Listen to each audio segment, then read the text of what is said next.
మద్యాన్ని నిషేధం చేయకుండా మద్యపానం ఆరోగ్యానికి హానికరం అని ప్రకటనల కొరకు వందల కోట్ల ప్రజాధనం వృధా చేయడం, ప్లాస్టిక్ పరిశ్రమలు నిషేధించకుండా ప్లాస్టిక్ సంచులు అమ్మేవారికి జరిమానాలు విధించడం, చిన్న ఉద్యోగాలకు డిగ్రీలు ఉండాలి కానీ మనల్ని పరిపాలించే నాయకులకు చదువు అవసరం లేదు. చదువు లేని తక్కువ చదువులున్న నాయకులకు సేవకులుగా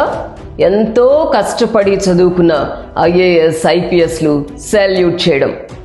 చిన్న దొంగతనాలు చేసే దొంగలకు వెంటనే శిక్షలు విధించే కోర్టులు, పెద్ద కుంభకోణాలు చేసే నాయకులకు పారిశ్రామికవేత్తలకు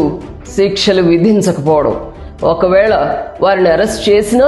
1 గంటలో బెయిల్పై బయటకు వచ్చి జీవితంలో జైలుకు వెళ్ళకపోవడం, వారు చనిపోయినా కానీ ఆ కేసులు తేలకపోవడం, ఒకే కేసుకి ఒక్కొక్క కోర్టులో ఒక్కొక్క తీర్పు రావడం, యాక్టర్ కొడుకు యాక్టర్ అవుతున్నాడు కానీ రైతు కొడుకు రైతు కావడం లేదు, మోసపూరిత కంపెనీలు పెట్టినప్పుడు అడ్డుకోకుండా అవి ప్రజలను మోసం చేసి బోర్డు తిప్పేసినప్పుడు హడావుడి చేయడం, 2 చోట్ల ఎలక్షన్లో పోటీ చేయడం, 2 సీట్లు గెలిచిన వెంటనే 1 సీట్కి రాజీనామా చేయడం, మరలా ఎలక్షన్ నిర్వహించి కోట్ల రూపాయలు ప్రజల సంపద దుర్వినియోగం చేయడం. ఇదే మన నేటి భారతం.